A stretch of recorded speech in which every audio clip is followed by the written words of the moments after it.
Hey everyone, so in these videos we're going to go over the basics of Google Classroom, how to set up your classes, and how to use a few key features inside of Classroom. And there's 7 kind of like quick to-dos throughout these videos just to kind of keep us moving along and make sure that by the end of it we have exactly what we need set up. So from any Google website, whether you're in Gmail or Calendar or maybe Jamboard, you're always going to see these 9 circles, which is the Google Apps, and you can find basically everything that we have available. But fun fact, you can drag any of these around. So if you use Google Classroom the most, you can put that up at the top, and we can rearrange these just based on what you use. Also, once we get that opened up, I'd highly recommend adding this as a bookmark. So right now it's already added, but we could take a look at that. That star icon, we can add that to any folder in your bookmarks just so that you have easy access to it for quick reference in the future. So next we're going to create a new class. Okay, so this is the Google Classroom home. If you're just joining Seed, this will probably be empty, but if you're returning from last year, you'll likely see some previous classes that are probably outdated or from previous years. So if you want to clean this up, we can go ahead and quickly archive some of these. So for example, if I want to archive this section, I can go ahead and do that. Hides it, you can access it later on, but it doesn't show up in your homepage. Also, if you want to duplicate a class from last year, if you want to keep a lot of the same lessons or materials, you can go ahead and copy. And this is going to bring in this pop-up window just to add this information in here.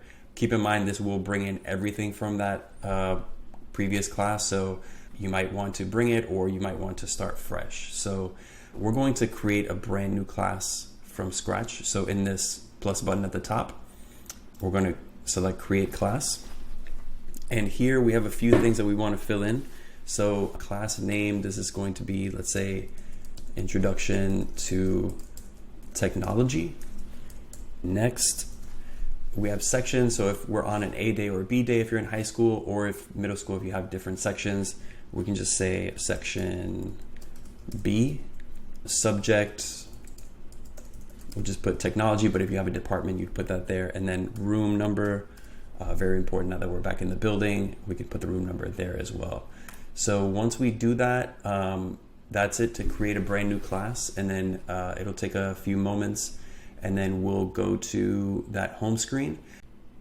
So once that's created, this is the home screen for this class that we just created. So what we want to do now is create a class for each group or section that you're teaching, or any group that you're working with students.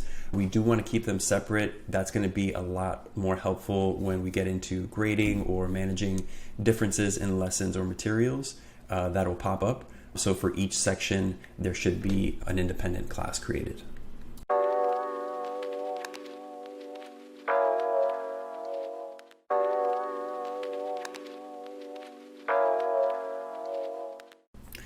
Okay, so before we get into adding students or adding assignments, I just want to go over a few different things in the stream, which is the home page for your class.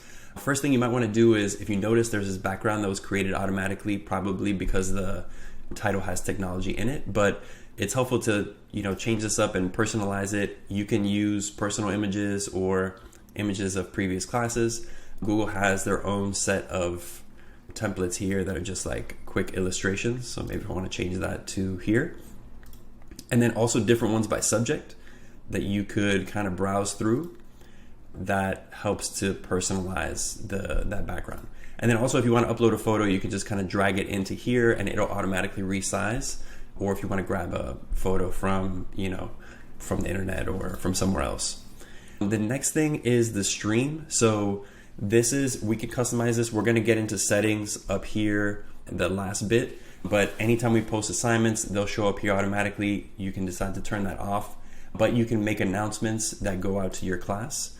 So if we say, welcome scholars, we can just kind of post that. And then a few customizations that you can do for announcements is you can decide to send this to multiple classes if this is kind of universal, or you can limit it to this class in particular. And then also you can decide once we have students, if you want to send announcements to specific students or groups of students, maybe around assignments or around, office hours, things like that. And then the last thing is at the bottom here, we'll see these a few different times. You could add anything from documents, sheets, files like PDFs, links, YouTube videos. Each one of these will kind of open its own window to add content. And then the very last thing, you can post it immediately. You can schedule the post if you want them to go out like first thing in the morning or later on in the week. You can set this up, or you can just kind of post it immediately or save as a draft if you want to come back to it later. So we'll get into how to customize the stream later on, but this is where students go first before they get into classwork and seeing their classmates. So we'll get into those next.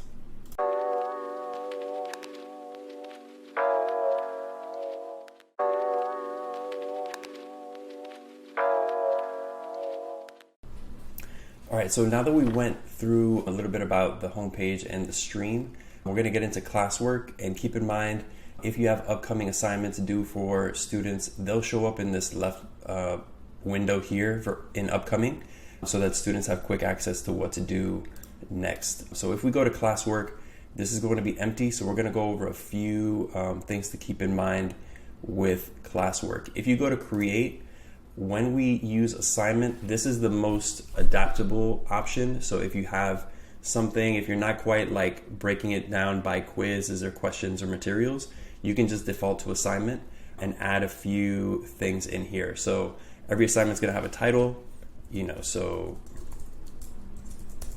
we're gonna add a title there, instructions, and then the same thing that we saw with the announcements, you can add or import any type of document or spreadsheet. One thing to keep in mind that's super important is if we go to Drive and we go to recent documents, so let's say I'm gonna add a document here and press insert.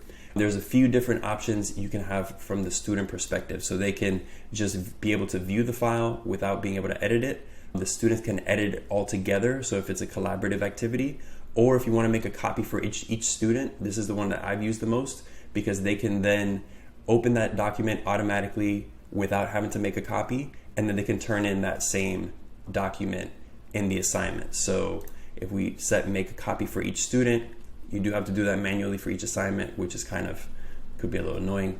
And then the same thing here, we could apply this to multiple classes. If you have the same assignment across 2 or 3 different sections, you can add them here as well so that you do it all at the same time. Points and due date, we'll get into how to customize these in a little bit, but you can just set if it's out of 100 or out of 10, you can set that up. And then we don't have any topics yet, but we can just add one here and we can see where that shows up. And then rubrics as well. We can create rubrics, which get a little bit more detailed. So let's go ahead and assign this. And if you notice, now we have a new unit, which is its own section. So as we grow with the number of assignments that we have, we'll be able to organize them into topics that is going to make it easier for students to navigate. The other recommendation is if you have resources or links that you want students to consistently refer back to, you can have that at the top so that it's immediately available, almost like bookmarks for quick access to the students. A lot of students just go into the stream and scroll infinitely, which is not the most effective. So we want to point students to classwork first to see everything from what assignments are active to which ones are upcoming, and then what are resources. So with this, 2 things that we want to do is create one kind of topic. You can call it resources or materials that you want to add things like syllabi or other documents, and create your first, could be based on unit, could be based on week, leave that up to you, so that we have these topics set up and organized.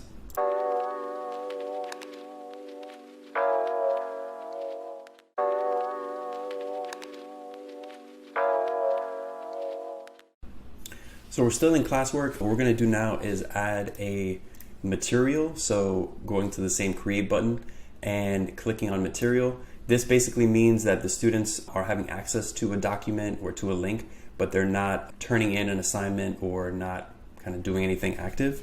So if we want to add, let's say, a syllabus,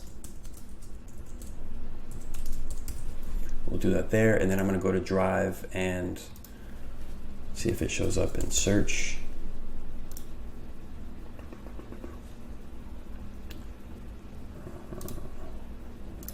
So we'll add this syllabus as a attachment, as a document. Again, we'll say this is for these two sections. And then I'm going to add this under resources. So now it has that little material icon, which means that the students aren't really doing anything other than reviewing it. And then if you have a kind of like form at the end, you can make that an assignment, but that'll be up here. And then if you notice, we can drag any of these around. So if you break a unit into smaller groups, you can always just create a new topic and then drag these however you want. So for this part, what we want to do is, if we have our syllabus ready to go, let's go ahead and add that as a material into your classwork section.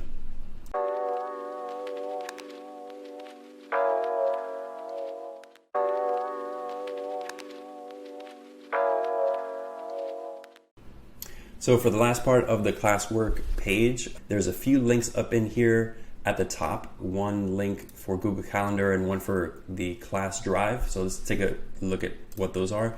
This is just opening up a link to our Google Calendar for students. This could be really useful for seeing when due dates are upcoming, if there's multiple assignments due around the same time, just knowing how to kind of manage those assignments or activities. And then also the class drive, as you're adding in assignments, documents, resources, they will show up in this folder. And if you look at where this is located, this is within a classroom folder inside of your Seed drive. So each class gets its own folder. And as you continue to add assignments, they'll be organized here in case you want to duplicate them or edit them in the future. They're kind of organized for you in the drive automatically. So the next area we're going to take a look at is people. So in this navigation at the top, we'll go to people up here. And if you notice, there's two sections, one for teachers, one for students. Let's look at teachers first.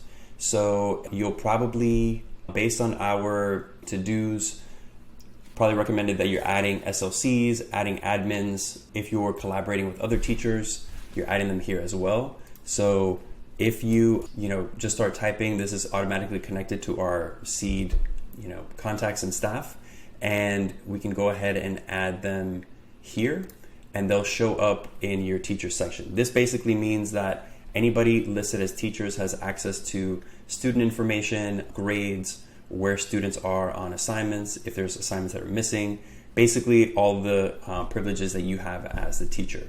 With students, you can add them by their email address. If they're in the Seed system, they'll be easy to pop up automatically. The easier thing to do is, there's two ways to do it. One, the invite link. You can add this if you're sending an email to the group or reaching out to them elsewhere. But more easily than that, you have a class code in the home screen. It's a 7-digit code usually, and you can just kind of the first day of classes post this on the projector and give students time to join a class. We'll take a look at that later on what that looks like for the student, but that tends to be the easiest way for students to automatically join the right section.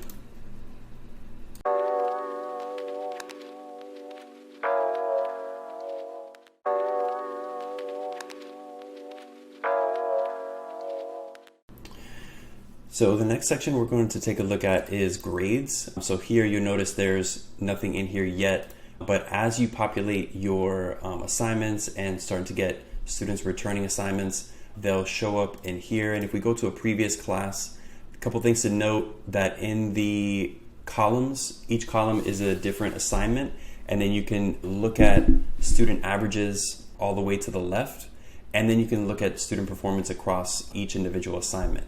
Also, if things haven't been returned, it'll let you know, if we want to return or view the assignment. and also if students are missing assignments. So this is kind of a quick overview. Unfortunately, this doesn't integrate with PowerSchool. So in some cases, you might use Google Classroom for organizing information or for kind of full-on grading and being able to return assignments back to students. One recommendation would be to kind of set up the expectations and maintain consistency. If you're grading everything on Google Classroom, stick with that. Or if you're using it to organize information and assignment resources for students to be able to access on their own. That's just a quick look at grades. All right, so in this last piece, we're going to take a look at settings, specifically settings and notifications. So in that wheel icon at the top right, this gives you access to all of the class information and changing a few things in particular. So first, details. We set this up when we created our class earlier. If you want to add a description to your class, if it's more detailed with the subject, just to see where that lives, if we go back to the stream, it's this little expanded section, so that'll show up down here in case you want to leave that expanded, just to give a little bit more information. But if we go back to class details and we scroll down, a few things we can edit here. So invite codes, we want to keep that on. The link, which you have the option to use, as well as the class code. And here you can display the class code as well as the home screen. The next part is the stream. So this is up to you how you want to do this. There's 3 options on how we can use the stream. One is students can kind of, have full access. They can post on the stream, add comments. The second option is they can only comment on posts that you create. And the last one is only you as a teacher have access to post or add comments. So typically I set this at students can only comment so that they're responding to content that or announcements that you're posting. But again, that's at the discretion of the teacher. Lastly, classwork on the stream. This automatically sends an update to the stream when there's a new assignment posted. Again, this is up to you. This could get confusing for students that are scrolling through the stream and trying to find an assignment instead of going to the classwork section. So I like to hide notifications so that the stream is really limited to specific announcements or reminders to students, and also to point them to classwork to see which assignments are upcoming and see and access previous assignments. Last thing is you can toggle these on. Deleted items, again, this is only for you in case you want to see any posts or comments that were deleted. They'll show up on the stream for you to see as a teacher. Guardian summaries, when we add Guardian emails, we'll take a look at that next real quick, but you have the option to send an update to Guardians with updates on missing assignments or where students are at from the previous week. I believe these go out weekly, and you can add this class to send out automated emails. If we're behind on grading or it looks like assignments are missing when they're not, that could also get confusing. So it's up to you whether you want to turn that on or off. Next, we're using Zoom for virtual conferencing when applicable. So this is currently turned off, and that's it for notifications. So grading, there are a few things to consider when setting up grading. So if we set up total points, for example, and then we can give students the availability to see their overall grade and how they're doing. With categories, you can use these. It may make sense to use these same categories that you're using in PowerSchool, both to avoid confusion and to maintain consistency, whether you're creating a section for classwork. We can have quizzes, say group projects. And you can also set default points for each assignment. And you can also weight by category. So for example, if classwork is 50, say quizzes 15,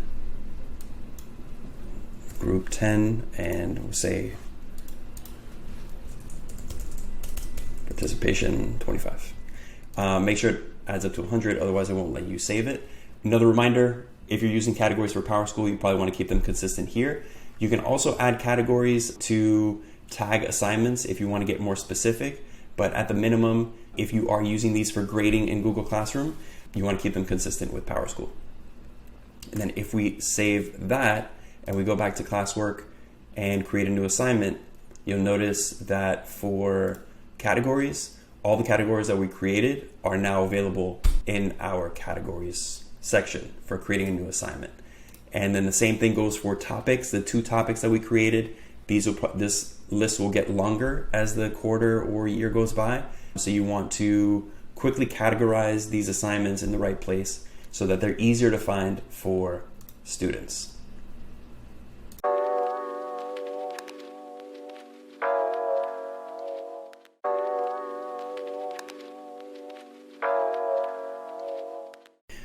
So just to sum up, we took a look at creating a class in Google Classroom, as well as how to customize the stream, taking a look at what students see in terms of upcoming assignments, posting announcements, and limiting students to either only commenting or seeing your posts. In classwork, we took a look at how to have quick access to Calendar and the Drive, which could be useful both for students and for teachers. And in the classwork section, adding topics to organize assignments and lesson materials, and then also how to create different types of assignments. So in addition to assignments, we didn't cover, but we can add quizzes, questions, where students can answer directly in the post, or you can reuse previous posts if you're having similar do nows or exit tickets. In people, we looked at how to add teachers via email and how to add students both with using their email address or using the invite link to share with students directly. But keep in mind the easiest way to do this is using the class code and projecting this to the students and having them access your class directly. Eventually, once we add students, there's an option to add guardians and add guardian email addresses, which should be accessible from some of the other platforms that we use, and that could be useful for reaching out to parents directly. And then the last one was grades. I don't have any grades in here yet because we don't have any assignments, but this will be kind of a spreadsheet view to see how students are doing across each assignment. And then at the very last section, we just looked at updating and changing your settings in terms of what students can see, how students can interact with your classroom, and how to set up some grading categories and percentages if you're tying this to weighting that you're using in PowerSchool. So with that said, if anybody comes across any issues or have any questions, please feel free to reach out via email, and I'm happy to walk through any of these sections with you directly. Hope this was helpful.